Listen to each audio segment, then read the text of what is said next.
Jules, we're not done because we got more quick hits. Let's go. Robin Lindemann gets sent off after just 20 minutes, but it makes no difference whatsoever as Spain go on to play 70-plus minute with 10 men. And by the way, they're not playing the Muppet Show. They're playing Switzerland, who knocked them out of the Euros in 2021, I guess.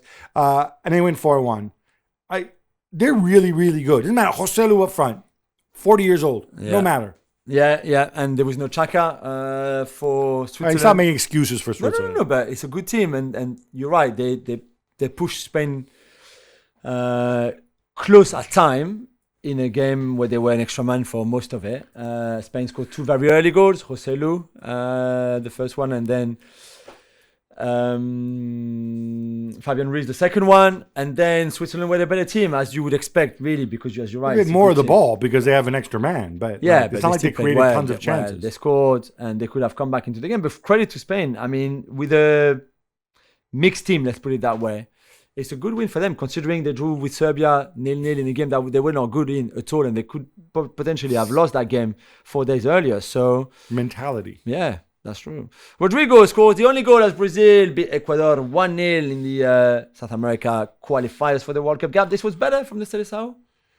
Yeah, I don't think so, actually. Ecuador with a better team, I thought. I mean, I thought Ecuador really made it tough. Allison had a big one-on-one save. That midfield of Andre, Bruno Guimaraes, for me, it doesn't really work. I don't even need 2 defensive guys. It's not like you've got Cafu and Roberto Carlos attacking from the fullback positions anyway. We saw a bunch of flicks and tricks from Lucas Paqueta. Great for the highlight reel. But in the end, it's a Rodrigo deflected goal that's the difference. Yeah. England went away to Ireland 2-0 in Lee Carsley's first game as interim manager. Jules, your thoughts? I thought the first half, especially the second half, not so good, but the first half was really good. I thought there's a lot of things that we saw tactically, from Grealish's position to Trent, kind of a back 3, hybrid back 4 if you want. Was good, was really good. The second goal is a beautiful goal collectively. So there was a lot of encouraging signs, I would put it that way. Ireland are a bad team. They're not good. So don't get too carried away. Don't take too much out of it. But from a first game for Carsley, it was good, And that Rice and Grealish score, obviously the former Irish international. Well, that's the next question. Was written, so don't step on my next question. No, it's true, because Lee Carsley didn't sing the anthem, Gab, and Declan Rice didn't celebrate his goal, but Jack Grealish did. Are you okay with all of that, or do you understand the controversy? I understand the controversy because all 3 people are English who are of Irish descent, right? So they're eligible for both. I can say English in the sense that they were born here, raised here, both have at least one English parent. That said, it comes down to how you feel. Carsley played for the Republic of Ireland for many years. He didn't feel like singing the anthem. He feels Irish. Totally cool. Totally cool with me. Italy won a World Cup with Mauro Camoranesi not singing the anthem. That's fine. We're grown-ups here. It's a personal choice. Rice and Grealish both played under 21s for the Republic of Ireland. Declan Rice treated it as if he had scored. I'm guessing if he were to score for Arsenal against West Ham, he might not celebrate. Yeah. That's how he treated it. Fine. Grealish, who I think enjoys winding up opponents, did celebrate. These are personal decisions. I think we have to respect them. Argentina beat Chile 3-0 with 3 second-half goals. Yeah. Jules, they're still rolling along nicely. Yeah, they are, even without Messi, who was not playing, still injured. Julien Alvarez scored, which I think is good for him, considering... Nice goal, too. Yeah, considering that he hasn't really hit the ground running yet with Atletico. So it's good for them. I mean, Chile are by far away from the good Chile team that we saw a few years ago. So it was not too hard, I thought, for Argentina to control the game, play even at times at their own pace, I thought. They were a little slow in the first half. Yeah, they were. Oh, and Roma fans, Paulo Dybala can still finish. Yeah, and he scored with the number 10 as well, by the way. Mikel Arteta's contract expires in June, and while he told ESPN back in June, June, that he doesn't predict any issues stopping him from extending the contract. There's still no signed deal yet, or certainly no announcement. Is this an underreported story, do you think? I think it is. And I don't know what Arsenal are briefing people. I'm sure they're briefing. Everybody's fine. Nothing to talk here. But it is funny. Remember, we had it with Ten Hag. We had it with Van Gaal. They're like, oh, no, well, he's got a year left. But of course we have to extend his contract because otherwise how will the players have faith in him, right? And it would undermine his authority. Ten Hag got a new deal. I don't understand why he got a new deal, right? But that was the argument given. And it's interesting how Arsenal obviously have a different club culture where I'm sure they would like Arteta to sign a new deal. Yeah. But nobody's trotting out this idea, Kai Havertz will disrespect Mikel Arteta because he knows he only has a contract through June. No. I think they're being grown-ups. Now, Arteta did say, he told ESPN, things happen in a natural way and our relationship is that good that I don't predict any issues happening. But things have to develop in the right way and it will happen.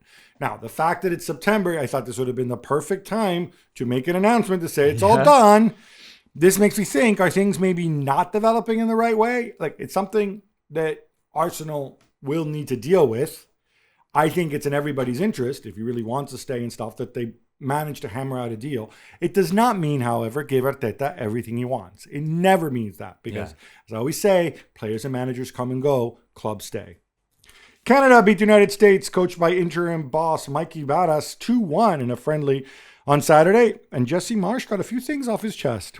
Yeah, I mean, first of all, first win in 57 years for Canada on US soil, which is a long, long time.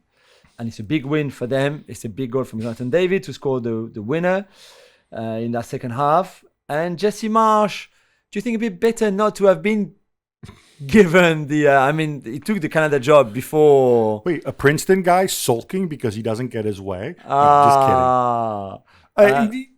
I think Jesse Marsch should have been in contention, should have seriously been in contention, and I can understand why he would feel slighted, right? Yeah, no, I think so too. And so I think he enjoyed this victory. Yeah, and he said, right now I would rather coach Canada than the US anyway. So, hey, can you explain something to me? Tim Ream, a phenomenal career, phenomenal servant to the game, very intelligent player, very nice guy too.